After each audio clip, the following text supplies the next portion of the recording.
السلام علیکم، زه مصطفی نصري او تاسو ټولو ته ښه راغلاست وایم د هولسیل FBA شپږم کلاس ته. نن دوستانو غواړم تاسو سره یو بله ویډیو ریکارډ کړمه چې دا به هم د پروډکټ هنټینګ په باره کې د پروډکټ هنټینګ حوالې سره به لږ نور شان معلومات تاسو سره شریک کړمه. صحیح ده، لکه اوسه پورې چې اوس یې پر تاسې د هولسیل FBA په باره کې لږ څه یاد کړي وسي، لږ نه بلکې ډېر څه به مو یاد کړي. اګین دا خبره زه کوم دوستانو، ګوره په امازون کې موږ سره چې دا څومره هم بزنس ماډل دی، صحیح، نو بیا په دې هر یو بزنس ماډل کې دا 3 پیلرز ورته موږ وایو چې دا 3 پین پوینټس چې کوم دي دا په هر یو بزنس ماډل کې هر یو بزنس ماډل په دې پوینټس باندې ولاړ ده. په هغه کې موږ سره هانټینګ راځي، لیسټینګ راځي او سورسینګ راځي. صحیح ده. ګوره هانټینګ څه ته وایي چې یو پروډکټ ته خواښ کېدی، د یو هانټ یو پروډکټ پسې ګرځېدل د هانټ کېدو دې ته وایي.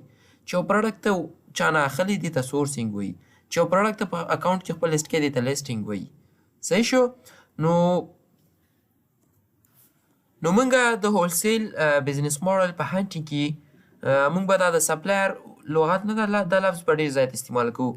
نو هغه بیا یا به چې کله زه سپلایر وایم په هغه سپلایر کې بیا به برانډ راځي، یا به ډسټریبیوټر راځي، یا بیا به هولسیلر راځي. چې کله هم د هولسیل بزنس ماډل کې ما د سپلایر لفظ استعمالو نو هغه نه به دغه د دریو مقصد اوسي. او بل دوستانو په هولسیل بزنس ماډل کې موږ هغه پروډکټ خرڅوو چې هغه مخکې نه د هغه اتارټي د هغې برانډ سره وي. صحیح ده. هولسیل کې موږ څه تاسو ته ما مخکې هم په پورتني سلایډ کې درته ویلي دي چې په هولسیل کې به موږ برانډډ پروډکټ خرڅوو. لکه داسې مې د یو څو تصویرانو مثال درکړ، ډیډاس یو برانډ ده، نایک یو برانډ ده، چمپین یو برانډ ده، همداسې نور ډېر زیات برانډز دي. نو خبره مې څه کوله، په هولسیل بزنس ماډل کې موږ به هغه پروډکټس خرڅوو چې د هغې اتارټي به برانډ یا د هغې برانډ د ډسټریبیوټر یا د هغې برانډ هولسیلر سره اوسي. نو پوه شئ دوستانو، په هولسیل بزنس ماډل کې به موږ هغه پروډکټس خرڅوو چې د هغې اتارټي مخکې نه یو برانډ ډسټریبیوټر یا هولسیلر سره. اټ مینس چې برانډډ پروډکټس به موږ په هولسیل بزنس ماډل کې خرڅوو. اوس دوستانو غواړم تاسو سره د برانډ ډسټریبیوټر او هولسیلر په باره کې ته معلومات درکړم. ګوره دوستانو، برانډ چې یو دنې په دنیا کې یو برانډ وي، صحیح ده، یو پروډکټ برانډ درته یادومه. بیا د دې برانډز چې په هر یو ملک کې د دې خپل ډسټریبیوټر وي. ډسټریبیوشن هر یو نفر ته ورکوي چې هغه ته بیا موږ ډسټریبیوټر وایو. صحیح ده. بیا دا ډسټریبیوټر فردر په سیریز کې مختلف خلکو ته د دې برانډس د پروډکټس ورکوي، نو بیا هغه ته موږ هولسیلر وایو. صحیح ده. ګوره کاس یو مثال درکړم، موږ خو هسې نه په پېښور کې د ژوند زندګي کوو. اوس ګوره یو برانډ ده، فور ایگزامپل په لاهور کې ده، کراچۍ کې ده، داسې یو ورکوټ یو برانډ ده.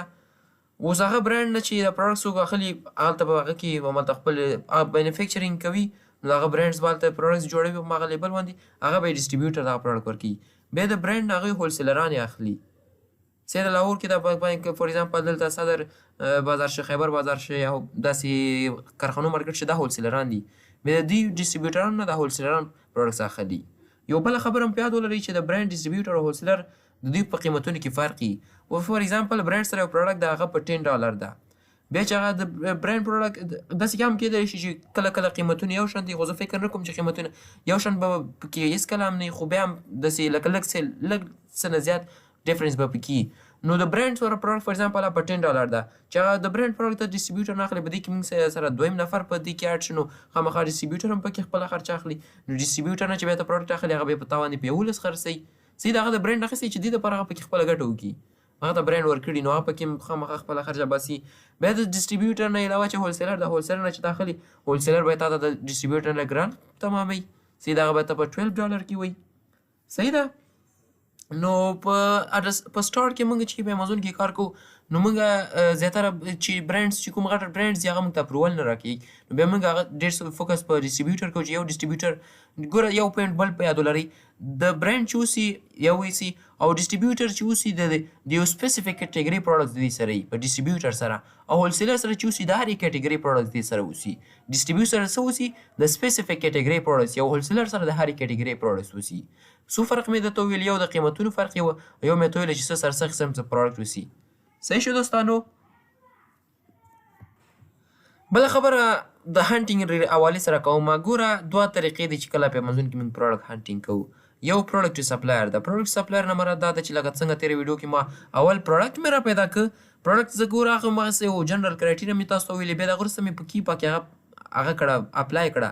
په کې ما پروډکټ را پیدا کړ. ګوره پروډکټ فور ایگزامپل تا را پیدا کړو هغه دې سلیکټ کړي چې دا پروډکټ به زه په امازون کې خرڅوم. بیا چې کله ته پروډکټ را پیدا کړو نو هغه به خامخا ته د برانډ ډسټریبیوټر او هولسیلر نه اخلي. صحیح ده. نو دوه طریقې دي. اول به موږ په یوه طریقه کې چې دا اول موږ پروډکټ را پیدا کوو بیا دغه سپلایر سره رابطه کوو. په سپلایر کې چې دغه درې دي کې به یا نه اپروول اخلي هغه نه به اخلي بیا به ته په امازون کې لیست کوي. بله طریقه داسې ده چې ته ډایرکټ سپلایر سره رابطه وکړي. سپلایر ویب سایټونو ته ورشي د برانډ ډسټریبیوټر هولسیلر ویب سایټ ته لاړ شي هغه سره رابطه وکړي د هغوی نه شیټونه راواخلي هغه کوم شیټ دي هغه سکین کړي او هغه شیټ نه ته پروډکټ سره وباسي. نو بیا دا طریقه ده. کومه طریقه چې موږ وکړه ولې موږ په تیره ویډیو کې پروډکټ را پیدا کړو بیا د پروډکټ نه بعد په انشاءالله په نورو ویډیو کې به زه تاسو د سپلایر را پیدا کړم د پروډکټ سپلایر. نو بله طریقه داسې ده چې اول موږ سپلایر را پیدا کوو برانډ سره مختلف برانډ سره سرچ کوو په امازون کې چې دا څنګه سرچ کېږي. فور ایگزامپل دې باندې خو به ما ویډیو هم کړي په خپل یوټیوب چینل کې هولسیل FBA سورسینګ حوالې سره ده. نو دې کې به ته د سپلایر ټو برانډ دې کې به تاسو هغه وګورئ. انټرنیټ لږ مشکل ده دا به انشاءالله زه پریکټیکل شو کوم. دوه طریقې دي یو پروډکټ ټو سپلایر ده یو سپلایر ټو پروډکټ ده. صحیح امید لرم په دې کنسپټ لاندې له پوه شوي یاستئ. او غواړم د امازون په حوالې سره لږ نور معلومات هم دوستانو تاسو سره شریک کړم. دوستانو ګوره دا زما کوم ویډیوز چې تاسو ګورئ که په دې باندې پوهېږي ښه ده ښه که نه پوهېږي بلې ویډیو ته ورکړئ خو کوشش وکړئ اوس زده کوئ. کوشش وکړئ چې یو ویډیو سره سره تاسو خپل ریسرچ هم وکړئ. صحیح ده. نو چې څومره ته خپله ریسرچ کوئ نو دومره ته ډېر څه یاد کړي. صحیح ده دوستانو دا پوینټ باید تاسو یاد کې ووسي. او دا یو خبره دوستانو په یاد کې وساتئ ګوره چې دا داسې امازون داسې یو بزنس ده چې دا ډېر زیات ریسرچ غواړي. زموږ 5 to 6 hours به دې ته تاسو ورکوئ د ریسرچ دپاره. صحیح ده. صرف ویډیو ته کښېنئ مه بلکې دې کې پریکټیکل کار وکړئ. د تره داسې ملګري هم شته دي چې کورس یې کړی وي خو پریکټیکل تجربه داسې خاص نه لري. نو زه سجیسټ کوم دا درته چې د کورس سره سره تاسو پریکټیکل کار باندې باید ډېر زیات فوکس وکړئ. چې که چېرته 10 منټه او 20 منټه ویډیو وسي نو هغه ده چې تاسې پریکټیس اوس کوئ دې کې خو پریکټیس شته نه. نو را روانې ویډیو باره کې هم دا خبره تاسو ته وکړه لکه کیپا هغه ما منشن کړل هلته مخکې. نو هغه کې تاسو که پریکټیس وکړئ دا به ډېره ښه تمامه شي. صحیح ده. نو ګوره ډېر خلک په امازون کې دې وجې نه ناکامېږي چې هغوی صحیح دې ته صحیح توجه نه ورکوي صحیح فوکس نه کوي نو دې وجې نه هغوی د ناکامېدو چانسز ډېر یا دې ته حوصله نه کوي. نو تاسو مخکې هم ویل چې امازون خو بیلین ټریلیونز ډالرز کمپني ده په دې کې موږ ډالرز پکې ګټو. صحیح ده. ډالر ګټل دومره په اسانه نه کېږي. صحیح. نو دې دپاره ته پراپر سټډي کوئ د ټولو نه به ښه تکیه کوئ. فور ایگزامپل یو نفر پروډکټ هنډي کوي ته هغه باید په بله طریقه ته پروډکټ سره پیدا کړي. بي سمارټ به اوسئ. صحیح ده. بي اکټیو ان بي سمارټ. صحیح شو. دا پوینټس باید ستاسو ذهن کې ضرور اوسي. نو بیا هغه نفر په دې کې کامیاب ده په امازون کې چې هغه په خپل ځان سخته تېره کړې وي. یو داسې ده چې تیاره ته ناست وي نو هغه خو مشکله ده چې کامیابي وګوري. نو کامیاب پکې هغه دی چې خپله سخته تېره کړي د پروسینګ دې پروسس نه تېر شي که پروډکټ هنټینګ ده د پروډکټ سورسینګ ده پروډکټ لیسټینګ شیپمنټ ده همداسې مختلف امازون جرني ده مختلف رقم مشکلات سره به انشاءالله مخ کېږي خو مشکلات له وجې نه به دا خپل جرني نه سټاپ کوئ. انشاءالله خپل کوشش وکړئ مخکې طرف ته لاړ شئ. بل دا چینل مې تاسو لپاره جوړ کړی ده. نو که په دې باندې چېرته په پښتو ژبه زما خو مینه اخیسته ده چې پښتون وروڼه چې په امازون زده کړي په صحیح توګه.